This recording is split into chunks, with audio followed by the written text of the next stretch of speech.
Morning from the zombie squad. Yeah, I'm not alive yet and I'm not awake yet. It's 6:37 in the morning and it is the 18th of September 2021. It is Saturday. And I have to make sure that my thing is pointed in one particular direction. That doesn't add embarrassment to the originator of this August cinema epic. Oh, good Lord. I reacted to some reconnaissance and apparently guys like him thrive on fear factors. Bet you griped about the other guy. Well, what do you think about this? What do you think about this? What do you think about this? What do you think about that? Wait. Social media I did. Social media I this. Now we got politics and fear factor. What do you think? What do you think? What do you think? What do you think?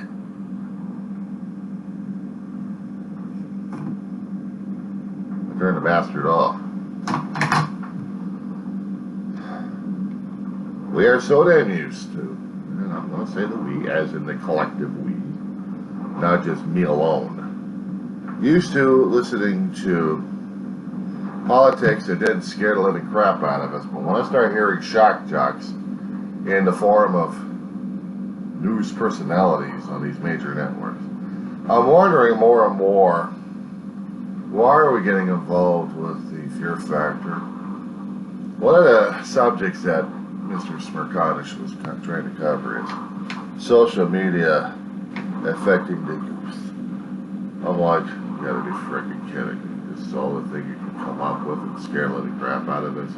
Yes, there's a 22-year-old young lady who's with conditions and seems to be having a problem with her boyfriend.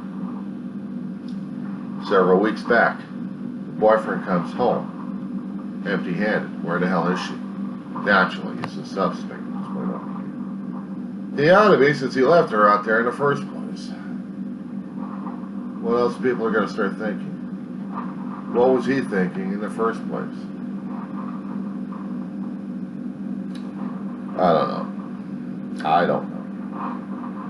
But if or when they happen to find something that's not going to be very pleasant, I know this guy and the family are going to be ostracized left and right. Social media is going to be eating this one up left and right. But the youth, depending upon social media, they find it's a necessary outlet for them. And the old guard social, I can't even talk right this morning. I'm away from my coffee.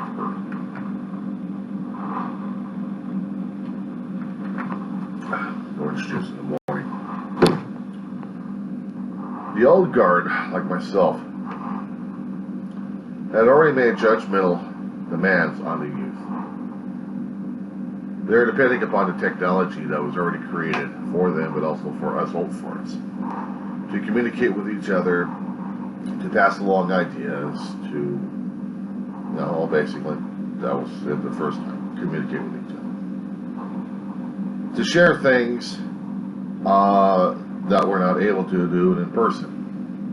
Images, videos, sound files, thoughts, good or bad. We've had something similar to this in effect. It's called bulletin boards. Personal ads, personal contact. The old farts and the old guard we're used to this, the older generations. This is what we've dealt with. And we compare our experience next to the youth, which are turning into more and more machine-like, what we're fearing. And we're seeing that they have antisocial behavior while we keep killing each other. So I keep saying the older generation with the psychologists saying, well, we think the youth of today are not so skilled as we were back then. I'm like, oh, please give me a freaking break. I'm 55 years old, and you don't think I understand this damn crap also? It's like, let us be scared of everything. I haven't heard so much fear factoring growing up, except maybe the older generation fearing the younger generation, because the younger generation are younger and wild or have more radical ideas, and then the older generation starts chuckling at themselves saying, weren't we like that a long time ago? Weren't we hellions? Yeah, but we didn't have this and we didn't have that. No, we had this and we had that. Yeah, but you didn't have this and you and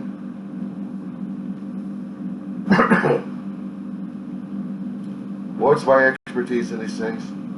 I grew up. I survived school, public education, kindergarten, right? K through 12, various schools in various neighborhoods, and various lifestyles, and various portions of a city. And I survived. I worked my ass off. I screwed up nearly 2.5 years of college. I kicked myself in the ass. Right after 12th grade, you're supposed to go in there and kick ass, right? You're supposed to get good grades. Well, when you don't and you get dropped out, it's either you work your ass off or you become homeless. I worked my ass off. I regretted it. I didn't want to become homeless. I just regretted not completing school, as the older generation kept insisting upon doing. So yes, naturally, I've seen technology come out where cell phones are ruling everything, and so is social media. I've seen people working and also looking at the phones every single time when email keeps popping. You got mail! Was it possible to have hail hell on our cell phones these days?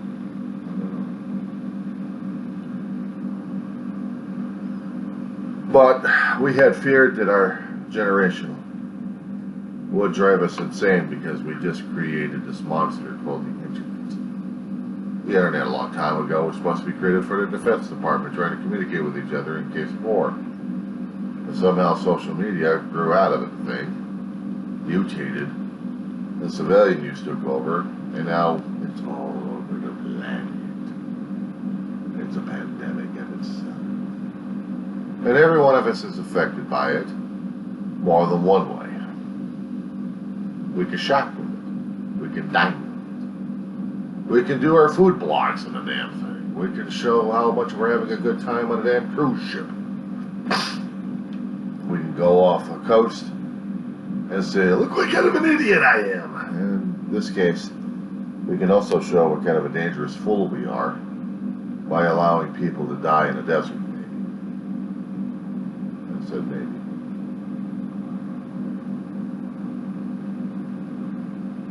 They worry about the youth. I also worry about the usage of the internet. It's not the youth I also worry about. It's the older generation that still uses it now. Trying to keep up with the youth. I mean, in the 80s, the internet was just coming out. We had CompuServe, we had NetSuite, we had something else. We had AOL. We had internet relay chats going on. 90s coming out with this big ass huge book on how to make a damn web page. HTTP, HTML language. I'm looking at this damn thing and it's worse than the textbooks I studied in school. And this is at a job site. Technology had changed and scared the living crap out of us adults during this time. We had to catch up, and the 20-year-olds were like, catch up, come on. I'm 10 years older than these old farts. I'm like, you gotta be kidding me. I gotta study this shit. I just got hired out for a damn reception job. Now you want me to be a web designer? No. I'm happy where I am right now. I understand where I am right now. If you weren't growing, you weren't adapting, you got kicked out.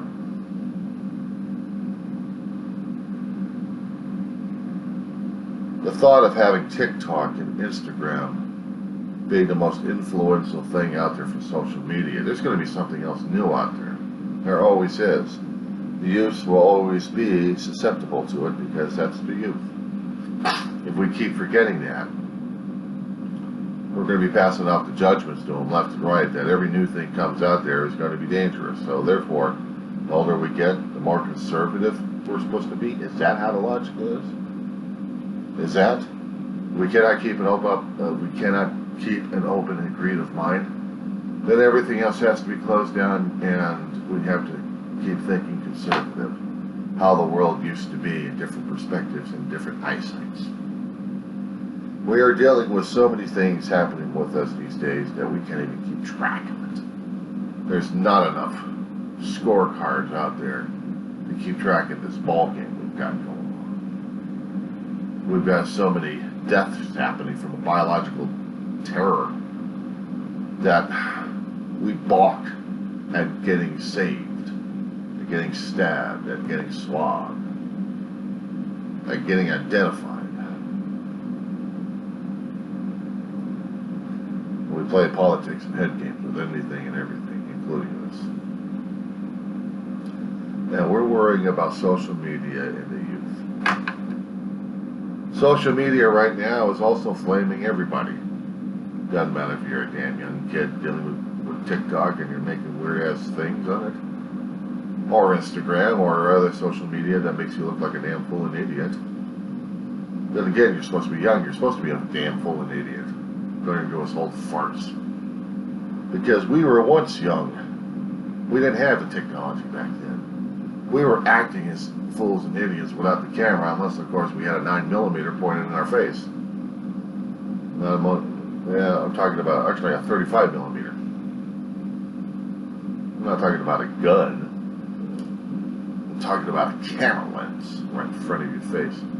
Say, come on, Johnny. Let's see how you're going to be doing this. Ma, you got that camera stuck in my face. Yes, I do. Yes, I do. Make a face. Make something over here. Come on, I'm wasting film here. Notice I used a hand cranking motion over here to show ancient technology we called movies. Celluloid film actually moving in a rapid succession, actually in a succession, one by one, so rapidly that the item can move. And yet with the invention of the zeros and ones in a digital format, maybe you can catch the maybe you can catch the delay.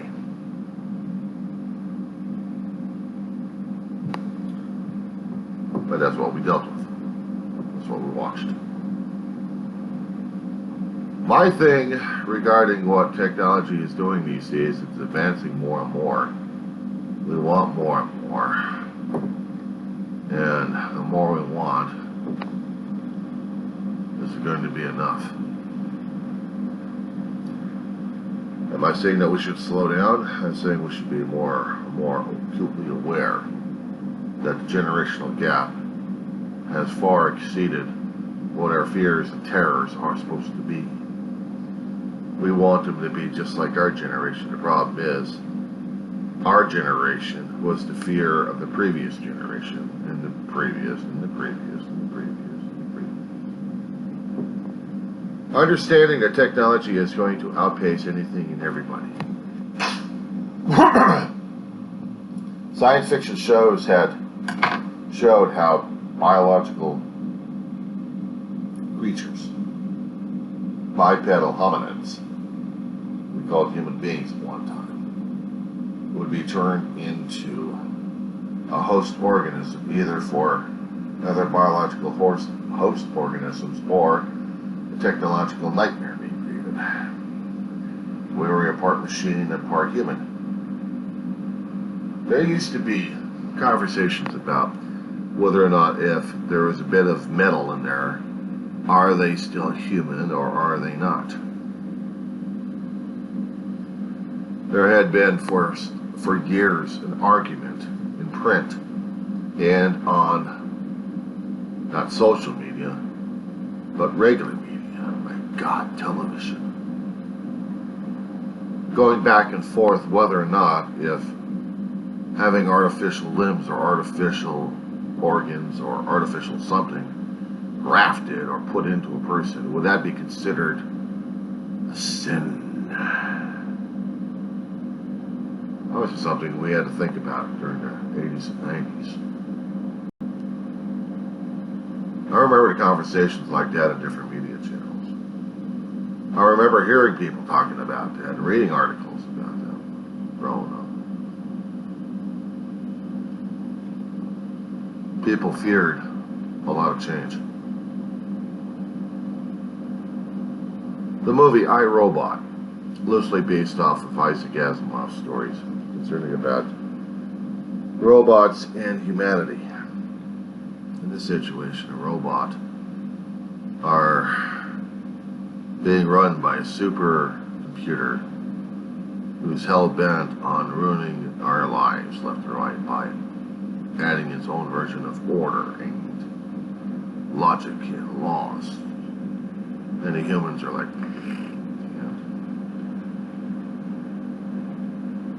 character that Will Smith played suffered a major traumatic accident. The robot had to decide the life of a child versus the life of a man. The adult wants the child to live, but the robot decided the man was more because of the numbers running in its head. And Will Smith never forgave machines for that. A human would have decided a child was more precious than an adult, and yet the machine had to make a computation and came up with the idea that the man was more important than the kid. Will Smith's character was wearing the name of the kid around the neck, the albatross. He wore the albatross around his neck to remind himself of humanity versus machinery, and discovered that in programming one of the machines into thinking and being like a human being, maybe there was a way of salvaging humanity one way or another, even by destroying a robot hell-bent on destroying everybody else. I used the technology, and I'm using this as a metaphor because I'm seeing ourselves being the same way. Not being turned into Star Trek Borg like drones, but thinking along the same patterns, 0 to 1s. Yes, we are hooked in with these machineries. We are hooked into these, we are hooked into laptops, we are hooked into technology left and right.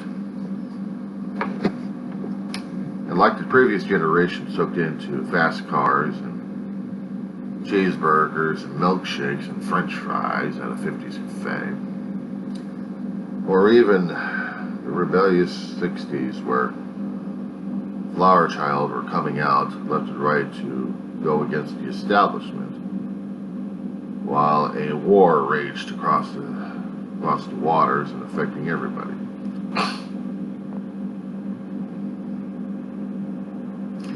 We dreamed about the better days, the happy days, because it was someone else's creation. What days used to be like, and were they happy at all?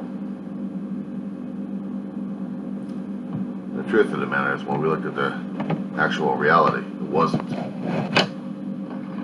Our youth was already having issues enough, one way or another, with the cops. And they always had been. Youth will find a way to be reckless, because that is the trials and tribulations of being youthful. Thinking you're immortal and you can do anything and everything, and the old folks can't do a damn thing about it. Despite what their hearsay and their laws and rules and regulations say, the youth will every time try to overcome it, because we are the young, we are. And the problem is, the youth keep forgetting that time has a way of slipping their enjoyment of life and their energy for life. sapping it away one way or another, to where they actually started accumulating knowledge and wisdom. They're actually able to learn something about themselves and everything else, and start developing the same conservative thought patterns the older generation has. Only our older generation keeps forgetting this damn thing in the first place, since we're stuck on stupid. We're stuck on total rebellion against the youth because they don't listen to us. I hate to tell you, but youth never listens to the damn old in the first place unless they get busted and broken up. And then they look at us as we're busted and broken up and finally understand, as a youth, you're supposed to be busted and broken up before you get to our age, because that's how you get to the age. That's how you're supposed to understand things left and right, get busted and broken up. Not energetic and youthful, like, we want to be like our youthful selves, so we're taking testosterone, we're taking drugs, we're doing this, we're doing surgical implants, we're doing this, we're grafting, we're this and that and that. We need to increase our vitality. They're trying to increase the length of a moment instead of just looking at the damn moment in the first place. The moment that we have is here and now. What I'm looking at here is here and now. Not the zeros and ones. I went outside this morning looking at just for a few minutes of sunrise. In a certain fashion, where the clouds are hanging about low on the horizon and you have the sun going through it. It gives off these interesting colors and textures and sun rays coming through it. Not every sunrise is the same. They're all different depending on angles that we look at. And it's quite beautiful and quite remarkable. People look at the sunsets and, oh, isn't that pretty? I like the sunrises better when I'm awake enough, alert enough, to go outside and enjoy the cool morning for just a few brief moments, so I can enjoy what life is all about. It's that moment. Not rushing around with a damn phone in their hand, not worrying about whether or not the youth are going to be being corrupted by social media. No, it's just that moment in time and space where I can look and appreciate.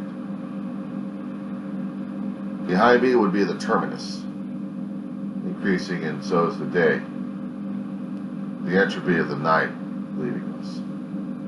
And all we have is the blue sky covering everything else, and the blackness of the terminus has already been passing us with each microsecond. We're seeing sunrise coming up through cloud layers. And it either gives you hope or it gives you dread, depending on how you're going to be looking at the rest of the day, or for the next moment. Sometimes I have to find that moment. I can have flies this place, constantly seeking, constantly searching, constantly bugging the crap out of me. It's not a moment, it's just pests. But when I can appreciate just for a couple of seconds of my life, a couple of moments, just appreciating something happening right there, that hopefully either gives me enjoyment or misery, depending on how I'm looking at it, and depending if I'm open and receptive to it. And understanding life's short and brief. You either seize it or you don't, or it seizes you. We worry about the minutia. We worry whether or not if we're going to get this done or not. We're going to get the next cup of coffee, which has already been perked in a damn coffee pot. Instead of getting out of thoughts and feelings here. I have to worry about being on camera because the idea might slip away, even though I've got a microphone and you're not going to see my face. Little examples to throw out, to think about. While the big name media outlets are using their personalities to entice us with a lot more of emotions and thoughts and how to drive us insane, I would prefer me doing something a little bit more laid back and thoughtful at this point to figure out what's important and what's not important. I had anniversaries, I had miserable days, already stuck in the past. I can't do anything about them, except they're stuck in memory. I commiserate over death. I commiserate over the loss of loved ones. And the pain will be there it'll be there. It doesn't matter how long, it's just going to be there. And I will have to deal with it constantly. I will also have to constantly deal with actions and reactions to whatever I say or do. Because I may or may not be suitable for one particular media because my voice or my thoughts are irritating to some. Well, I can't help that, now can I? If I'm going to do that, I'm going to be in constant fear of everything and anything. So let them bitch and gripe about it. Let them bitch and gripe about how things are lousy these days. Let them bitch and gripe about life itself. Because they have to hold on to the idea. They have to hold on to that real tightly. They have to hold on to it. Not me. I'm worrying about Generation X, how they felt. I am Generation X. Am I worrying about the baby boomers or the greatest generation? Nope.